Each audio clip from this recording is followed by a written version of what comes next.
All right, everybody ready? All right, good afternoon. Joining with me today is District Attorney John Flynn, First Deputy District Attorney Mike Kane, Chief of Detectives Craig Macy. So we're here today to talk about an arrest that was made Sunday night at approximately 10:30 p.m. A female was assaulted in Shoshone Park. The incident stems from this individual, the victim, who was walking from Main Street, walked through the LaSalle Metro Terminal parking lot, walked down the stairs going into Shoshone Park to cut through the park itself. This individual was originally spotted by the victim on Main Street on a bicycle. That individual worked his way over to a bike path, at which point he confronted her inside of Shoshone Park, where he attacked her at that point.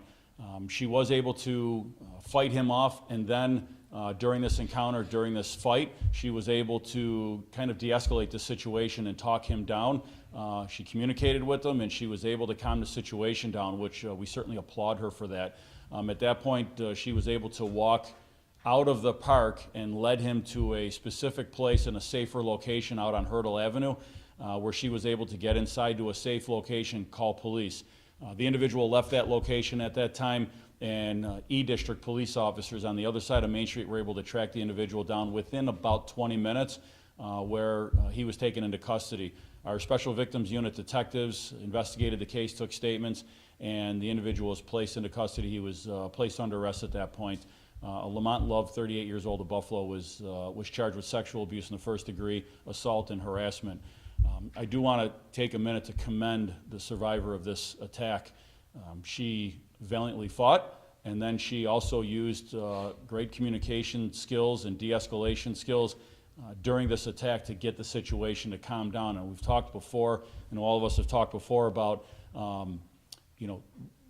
what someone can do in that situation. I've praised victims in the past for fighting for their lives, valiantly fighting, and sometimes that situation isn't exactly present to them, and she was able to both fight and able to talk her way out of that situation. So, you really have to weigh what the situation is if you are in that situation, and hopefully you're not, but if you're in that situation, having the presence of mind to be able to, find a way to calm that situation down, whether it be through fighting, yelling, kicking, screaming, or in this case at work, that she was able to talk her way and lead this person out of the park. So I certainly commend the survivor for how she handled herself in this situation and was able to get away. And a very fast response by our Delta District officers and our Edward District officers, as this is right on the border, to be able to take this individual into custody.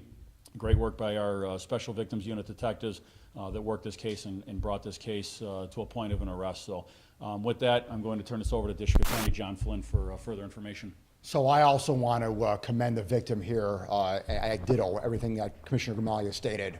Her composure, her response, her thinking on her feet, and doing what she had to do to get out of a potentially awful situation. But as I also want to commend the Buffalo Police Department, obviously, for their fantastic investigative work, their diligent response to this incident, and being able to catch him and arrest him almost immediately. He was arraigned yesterday morning in Buffalo City Court on one count of sexual abuse in the first degree, which is a Class D felony, one count of assault in the third degree, a Class A misdemeanor, and one count of harassment in the second degree, a violation.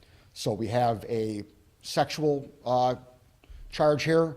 We have the basic assault charge here for the alleged grabbing and tackling of the victim here, and then obviously a harassment charge as well for the just a pure touching of the victim here. The judge in the case put $10,000 bail on the case. I obviously asked for remand. My office felt that it was important that this defendant not get out of jail. The judge put the bail at $10,000. As of a few hours ago, he was still in custody and has not made bail. And I am just hoping that he doesn't make bail and remains in jail. It's scheduled to return on Friday for a felony hearing, and then we will obviously proceed with the investigation. I know that my office has received a number of inquiries, and it is all over social media about this incident that happened in Cheektowaga. At this point, we have no indication that there is any link between the incident that happened in Cheektowaga and this incident right here, and whether or not this offendant was perhaps involved in the Cheektowaga incident. As I said, at this time, there is no information that there's a link, and I say at this time. Obviously, the Cheektowaga Police Department, along with the Buffalo Police Department and my office, are investigating the matter in Cheektowaga. We will continue to investigate that matter, and we will then proceed accordingly. Questions? Speaking on the Cheektowaga case, last June we had a case in Tonawanda where there was an assault on Kenmore Avenue. We had the Hurdle and Delaware Park situation happen a few months ago. Are any of those cases connected, do you believe? Well, at this time, we do not have any information on that. Certainly on the Tonawanda one. The one on Hurdle/Delaware Park, that is being investigated as we speak. But as of right now, there's no indication at all the Tonawanda one is linked. As I said, there's no indication that the Cheektowaga one is linked, and we are in the process of reviewing and continuing our investigation on the Hurdle/Delaware Park one. Could you tell us more about the suspect? Well, as you know, Maki, I can never talk about any prior convictions that a defendant has, so because that's against my ethical rules, where that any talk about any priors that he has would potentially prejudge and taint this case right here. So, as I always do, I cannot comment at all on if or what any priors that he may have had. How frustrating is it when prosecutors request no bail and then a judge sets bail? It depends on the case. Sometimes I don't care. Well, I should say, I always care. Sometimes I let it go. Sometimes I just, I move on. It's much more difficult to quote unquote let it go and move on when there's a sexual assault charge here. It's easy for me to, let it go and kind of just roll my eyes. If it's a petty larceny or even a burg or a rob, that there's no one gets hurt or there's no assault, but obviously when there is a homicide or a shooting or a sexual offense, child sex offense case, anything in that world right there, I personally feel that everyone should be remanded. Is there any Period. reason to believe that this is part of some serial case? At this point, we're not going to put that out there. We're not going to say that. So the answer would be no at this time. There were the other incident that was brought up about Hoyt Lake earlier. We are looking into this. We're looking into see if there are any similarities like we would in any other case. But at this point, there's nothing to use that term at all. Can you walk through the timeline one more time? The suspect here saw her on Main Street and then followed her to the park? Yeah, so the survivor came out of a store at about, I don't know, maybe 10 or 15 minutes before, about 10 minutes before 10:30, so maybe about 20 after 10. Noticed this individual doing something with their bike. She walked behind the Aldi's parking lot, then went through the LaSalle Metro Station parking lot. It's a large parking lot back there.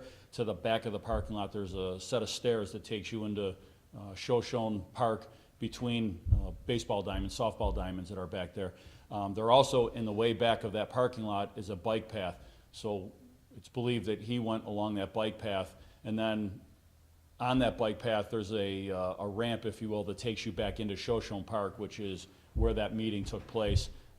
She noticed that he was right on the path and came and grabbed her at that point, attacked her, tackled her onto the ground.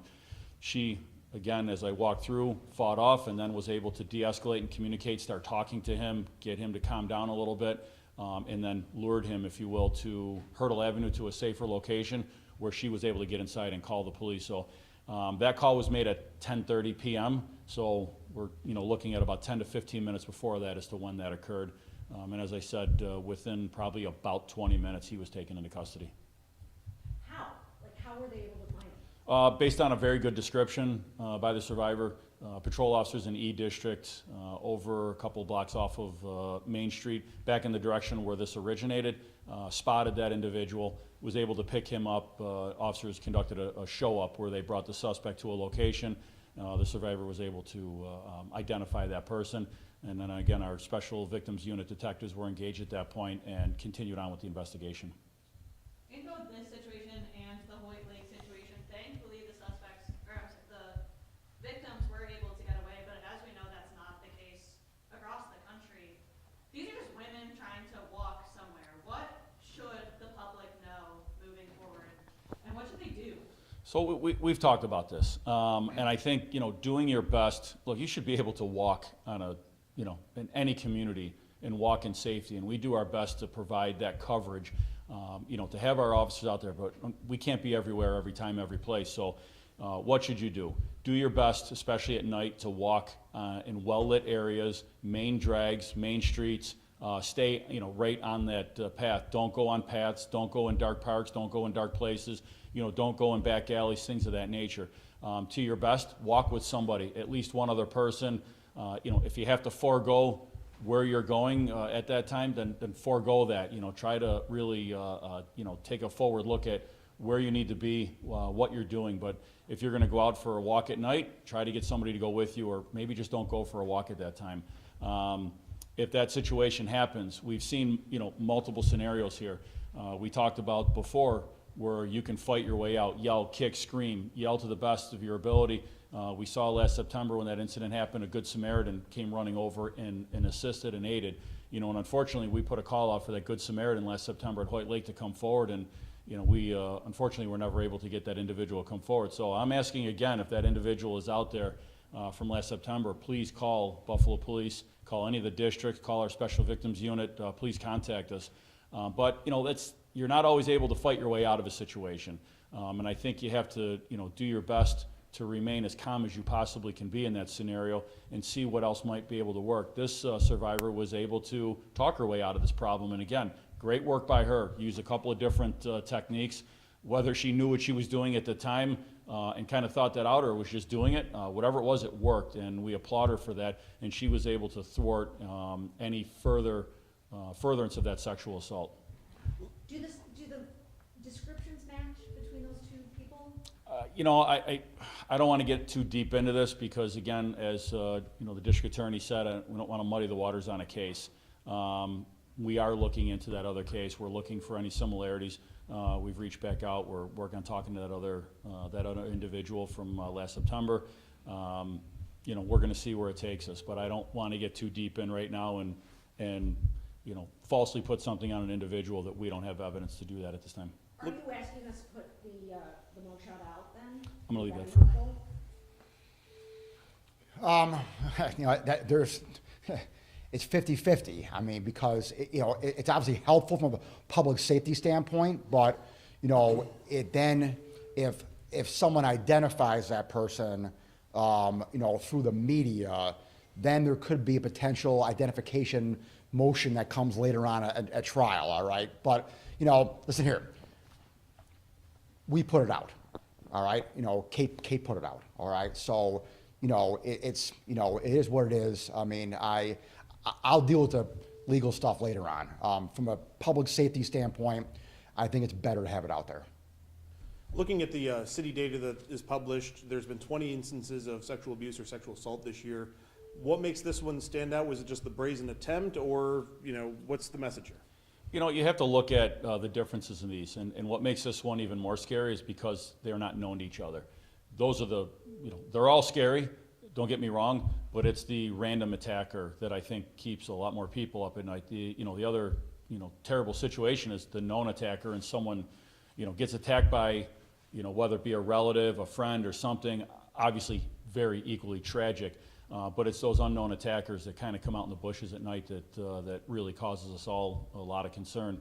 you know, it doesn't happen very often. I will say that it is pretty rare in our statistics to have unknown attackers, but it does occur. This is one of those scenarios that is more on the rare side that was an unknown attacker. And fortunately, again, for, you know, very fast response, our patrol officers were able to get this individual into custody. You know, we'd be looking at a whole different scenario if we're doing a manhunt for this individual. You know, we're very grateful to get this person off the street. You know, as John said, hopefully remains in custody and, you know, stays away from everybody where he belongs is locked up. And also what Allison said too, I mean, we don't want people attacking people in public parks. I want people to jog in Delaware Park. I want people to be able to walk through Shoshone Park. I want people to walk through the city of Buffalo and Erie County while having to worry about someone attacking them. And so while I totally agree with the commissioner that any sexual assault, whether it's in a private bedroom or whether it's in a public park, are equally heinous. But from a, let's be honest here, from an overall public safety standpoint, you know, it's a much bigger story if it happens in a public park. And so we need to ensure, and, you know, my response to your question, Allison, as far as what can I do to make sure that women are protected in public parks and jogging, like my wife and my daughters, and all of our daughters here, is to keep the person in jail and to make sure that when they're caught, that they're prosecuted and a message is sent that we take this seriously, and if you do this, you're going to face the consequences. And the consequences are you're removed from society and you're put behind bars. Commissioner, knowing that this incident happened, you're not sure if it's connected to any other previous incidents, have you upped patrols in the area parks? What have you changed, particularly at night? You know, I would say we up patrols, but we've already been doing that. That's something that is on our regular path. Every district chief knows where their parks are, and part of our directed patrol model is getting out and checking on those parks. We look outside, the weather has significantly changed over the next couple of days, and we're going to start to see better weather. You already see the Parks Department putting up you know, tennis nets and you know, prepping the parks for the warmer weather to come. That means we step our patrols up in those parks as well. So, you know, you are going to start to see more of those patrols in those parks. And it's not just during park hours. And keep in mind, the parks close at night, and we don't want people in the parks after they are closed. That doesn't mean that we still don't go through and drive through those parks and do those directed patrols in those parks. So we are out there, we've been out there, we'll continue, and yes, they will increase. And that's just by nature of the weather warming up, because more people are going to be utilizing those parks. One more. There are neighbors there who talked about how it's very, very dark when it's not baseball season in Shoshone. Do you think they need more lights or any other kind of safety measures that need to be taken in parks? You know, obviously during softball season, baseball season, those lights are on while the games are on. When they're not, it's off. You know, looking at the bike path, the park itself, you know, probably a little difficult to have illuminated, and that's why we're asking people not to go into parks. You know, you look at Delaware Park, there's lights around the ring road itself, but not deeper inside the park. So, you know, that's where we're asking the public to be mindful of where you're walking, what you're doing. Every single place cannot be illuminated, but, you know, we've been having discussions already on you know, certain areas of what we can do about adding cameras, adding lights, you know, infrastructure stuff. Unfortunately, it does take time, it does take money. We're looking at different funding sources to continue to expand our camera program. You know, it's very important to the mayor, as it is to, you know, myself, parks, everybody, to continue to add to the infrastructure in our camera program. So we add money to our camera program every year. We look for grant opportunities. You know, we're waiting on the tech grant coming in from New York State. Hopefully that comes in soon, because we have other technology updates, which includes more cameras, better cameras, license plate readers, things of that nature that will help us in investigations, but also help to keep some of these areas safer, if you will. Thank you, everybody. Appreciate it. Thank you. Commissioner, just for logistics, this happened on the backside, part closer to Main Street or closer on like? So closer to the back right corner of that LaSalle station parking lot. So Like if by you, that construction area? no, that's the parking lot of Shoshone. So if you're on Hurdle and you walk into the park, you've got the diamonds. There's two diamonds behind the snack shack. There's the one right behind the snack shack, and then there's one in the back right corner on Parkview Court. So I think right about kind of between those is where the stairs come down from that Metro Rail Station parking lot. So kind of in that vicinity right over there. Okay, thank you. Yep.